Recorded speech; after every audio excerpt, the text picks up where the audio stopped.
Chapter 3. When Lord Arthur woke, it was 12 o'clock, and the midday sun was streaming through ivory silk curtains of his room. He got up and looked out of the window.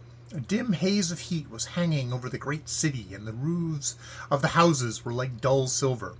In the flickering green of the square below, some children were flitting about like white butterflies, and the pavement was crowded with people on their way to the park. Never had life seemed lovelier to him. Never had the things of evil seemed more remote. Then his valet brought him a cup of chocolate on a tray.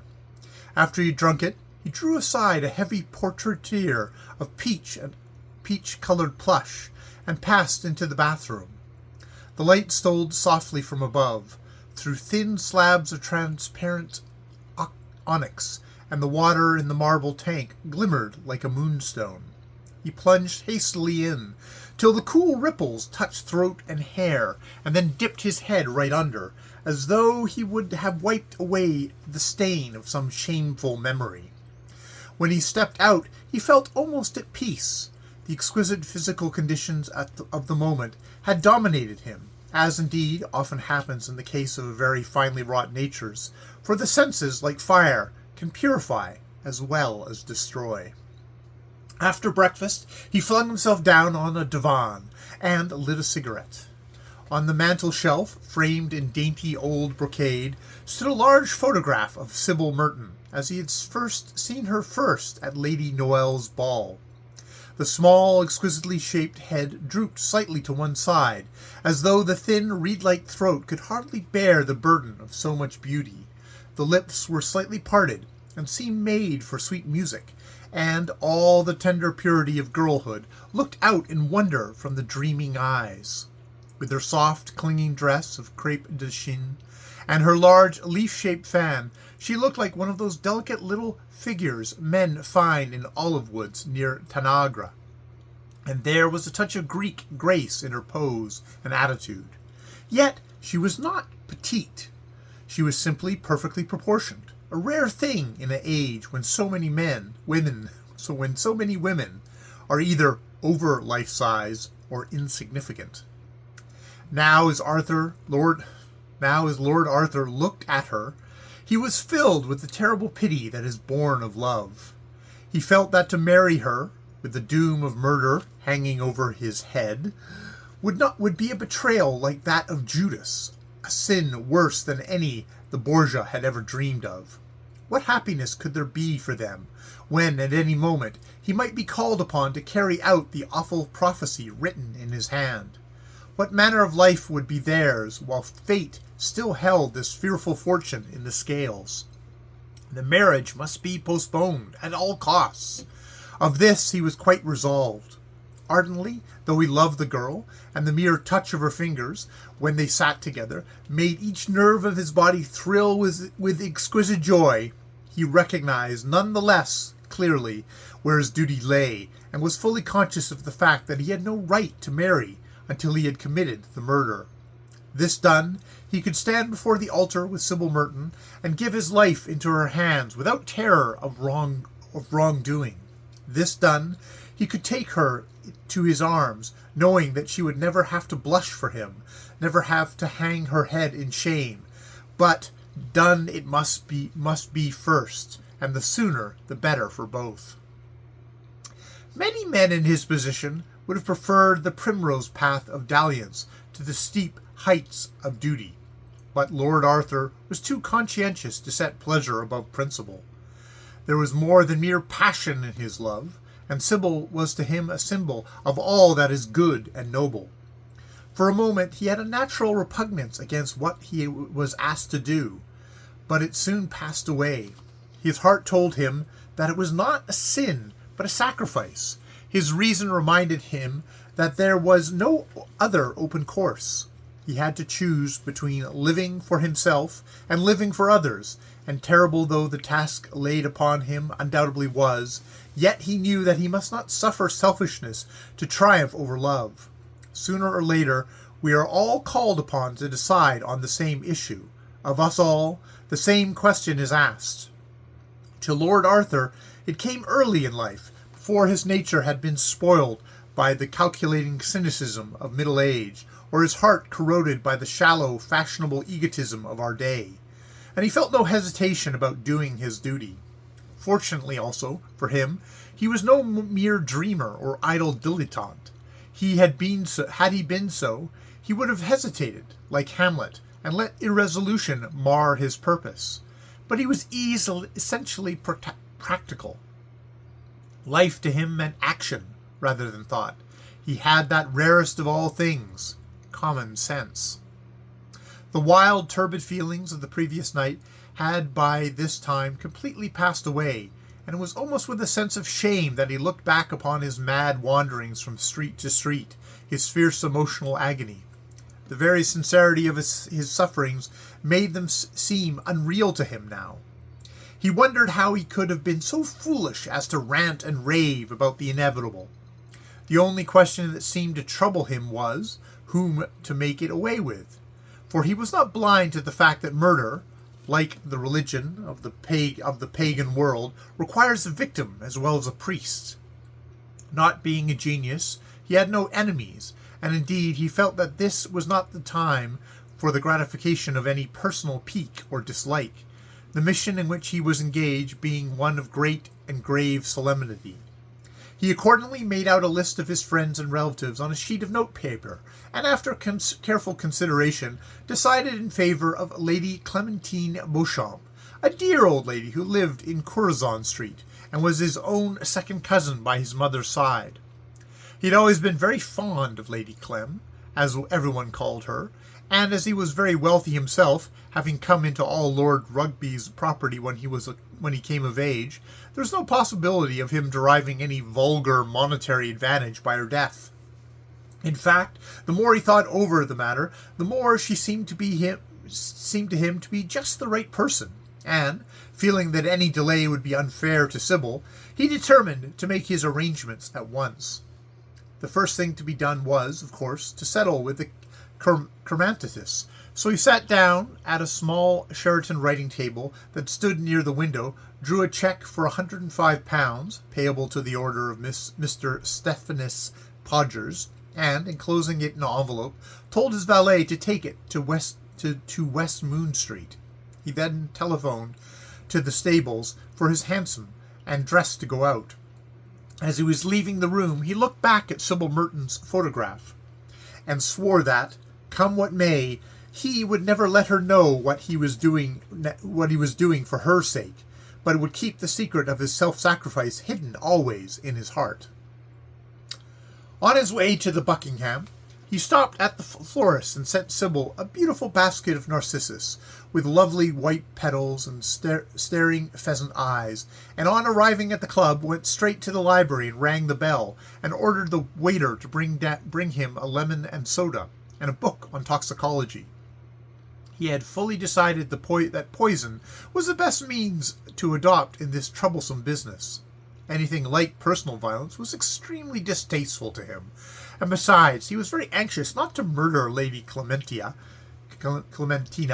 in any way that might attract public attention, as he hated the idea of being lionized at Lady Windermere's or seeing his name figuring in the paragraphs of vulgar society newspapers. He also had to think of Sybil's father and mother, who were rather old-fashioned people, and might possibly object to the marriage if there was anything like a scandal, though he felt certain that if he told them the whole facts of the case, they would be the very first to appreciate the motives that had actuated him.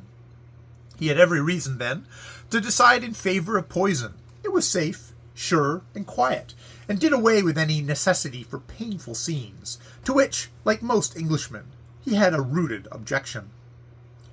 Of the science of poisons, however, he knew absolutely nothing, and as the waiter seemed quite unable to find anything in the library but Ruff's Guide and Bailey's Magazine, he examined the bookshelves himself, and finally came across a handsomely bound edition of the Pharmacopoeia, and a copy of Erskine's Toxicology, edited by Sir Matthew Reed, the president of the Royal College of Physicians, and one of the oldest members of the Buckingham, having been elected in mistake for somebody else, a contretemps that so enraged the committee that when the real man came up, they blackballed him unanimously. Lord Arthur was a good deal puzzled at the technical terms used in both books, and had begun to regret that he had not paid more attention to his classics at Oxford, when in the second volume of Erskine he found a very interesting and complete account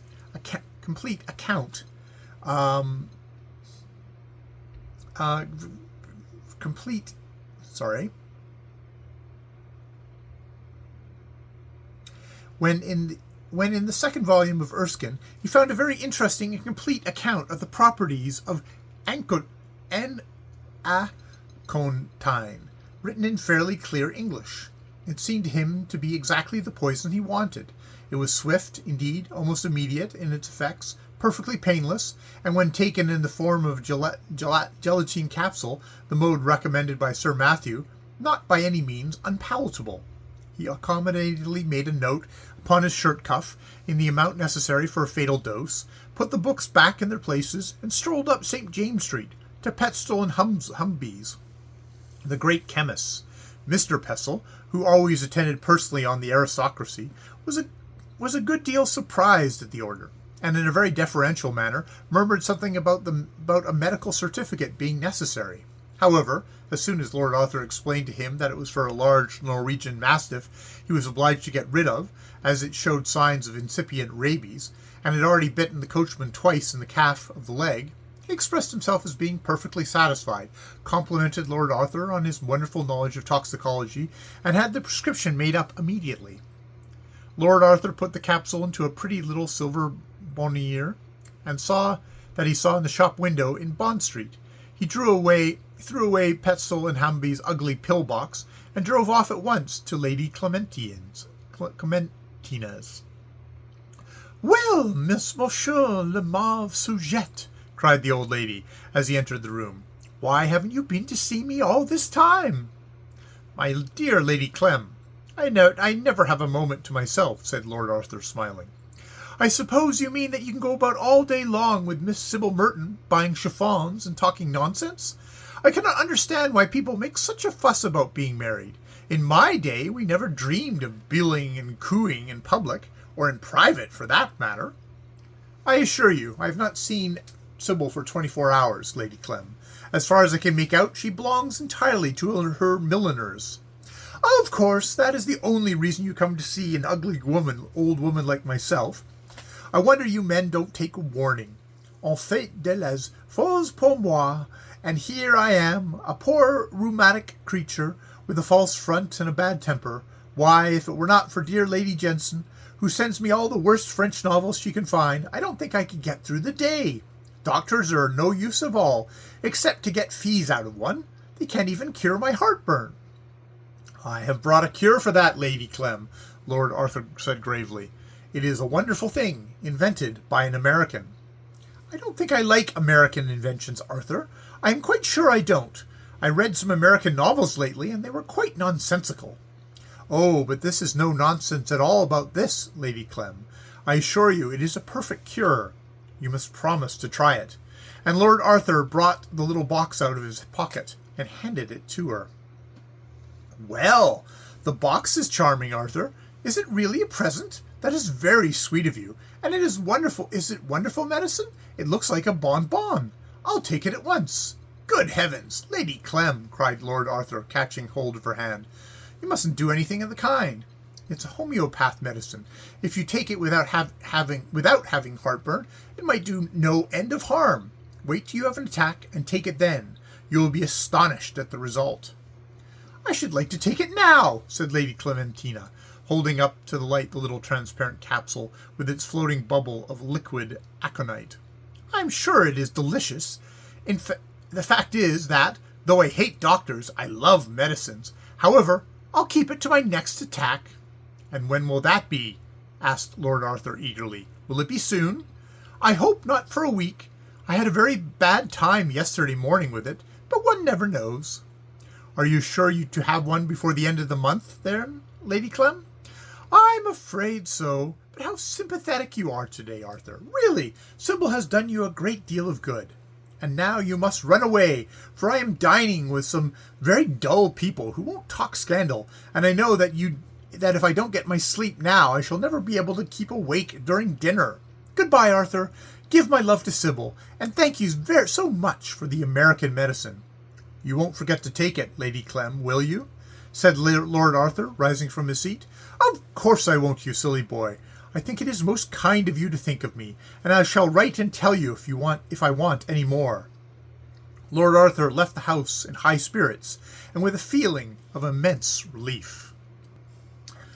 That night he had an interview with Sybil Merton. He told her how he had been suddenly placed in a position of terrible difficulty, from which neither honor nor duty would allow him to recede. He told her that the marriage must be put off for the present, as until he had got rid of his fearful entanglements, he was not a free man. He implored her to trust him, and not to have any doubts about the future. Everything would come out all right, but patience was necessary. The scene took place in the conservatory of Mr. Merton's house in Park Lane, where Lord Arthur had dined as usual.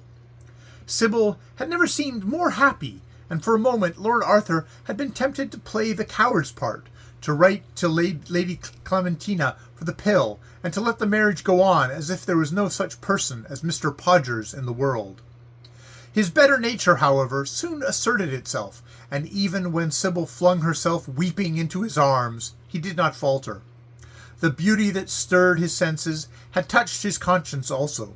He felt that to wreck so fair a life for the sake of a few months of pleasure would be a wrong thing to do.